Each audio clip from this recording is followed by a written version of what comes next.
The Cal Ripken Baseball League opened in the summer of 2005 as a way for college players to sharpen their skills and improve their game during the summer months.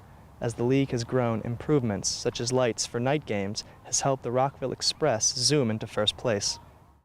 We're behind Richard Montgomery High School, where City Forester Wayne Knoll is assessing the condition of downed and damaged trees to help keep Rockville safe. The Cal Ripken Baseball League opened in the summer of 2005 as a way for college players to sharpen their skills and improve their game during the summer months. As the league has grown, improvements, such as lights for night games, has helped the Rockville Express zoom into first place.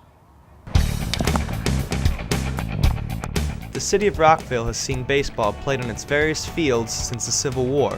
Over the years, leagues have formed and drawn in players from all around the area, but the Express is the most recent organized team to grace the city. Well, this league is actually relatively new speaking, but as far as the quality of players and the nation's capital where we're based, all our teams are in the Mid-Atlantic region, it's very desirable. And what has happened is, because of the caliber of the league, we have the endorsement of the Ripken Foundation. One of the draws is that we have, some of the best quality baseball in the country, and that brings them here. The players are all in college, and the hometown feel of the team is strengthened by the fact that players live with host families throughout the city. And it's great that people come in here and put up players just to come out here and let us play ball. It's really great. Several Express players have been drafted to the majors in the past years, and while the short-term goal here is to play good baseball and stay in shape, getting drafted is the ultimate prize for most of these players. We get a tremendous amount of inquiries, and we do a lot of research and scout the players, and generally we look for players that have pro potential and vet those players and make sure that they'll fit in with the program. It's great baseball. The whole league is tough. There's no days off for the players. Every team is competitive. So they would have a chance to see very good college players. Some of these guys are going to be drafted in a year or two, and they would have a good night. This season, the Express lead the Cal Ripken League and hope to turn their success into a playoff berth. We've just been playing pretty well. We got a good chemistry, got a lot of good players, and a lot of good competition in the league, but we've been doing a good job. So I had a couple options, but this is by far the best league. And I hope eventually get drafted maybe. So, but right now just trying to win this league. So. For Rockville's 11, I'm Antonio Barbera. We're behind Richard Montgomery High School, where City Forester Wayne Knoll is assessing the condition of downed and damaged trees to help keep Rockville safe. We've been quite busy since last Friday night. Obviously, we had crews in here starting at 1 in the morning, I guess Saturday morning, and we've pretty much been working long days. Knoll and his crew have been dealing with trees affected by the recent storm for the past week, and he says they have been making significant headway.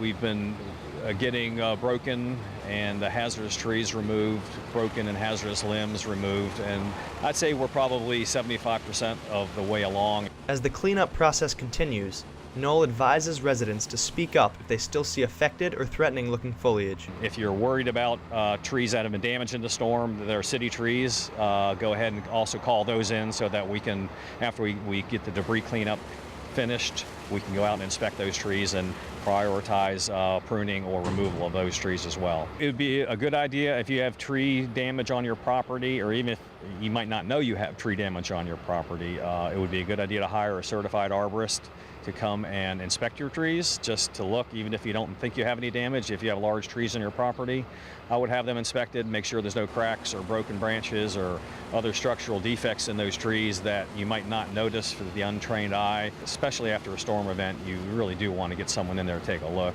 Knoll also wants to make sure that residents are aware of the risk of trees tangled in electrical wires and cautions them to always think of safety first.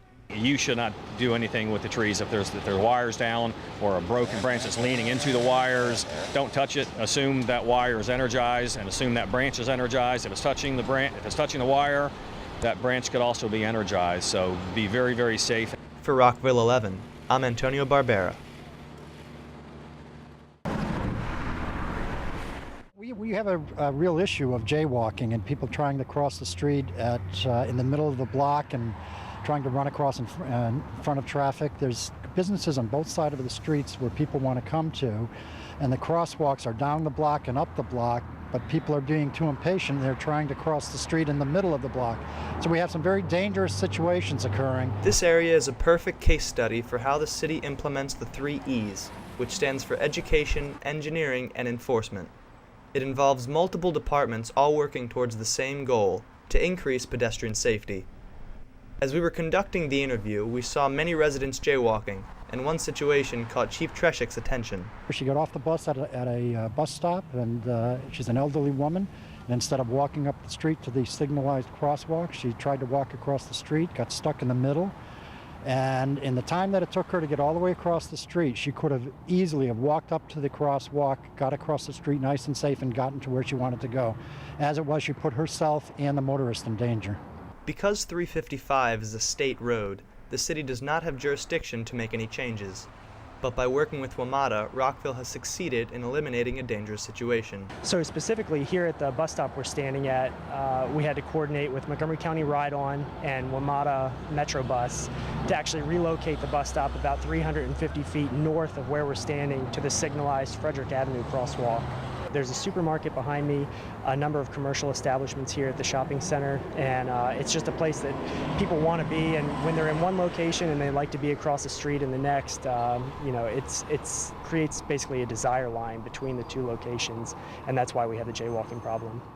This map, provided by Rockville's Department of Public Works, shows in red how the commercial areas generate the most foot traffic. The solid yellow circle illustrates jaywalkers on 355. The dotted yellow circle is the location of the new bus stop at the crosswalk. The goal is to make the stretch of road safe for pedestrians to cross at the designated crosswalk. Chief Treshik's advice for pedestrians out there on the road? For the pedestrians, it's really use the legal and safe means to cross the roadways. It's the law, it works.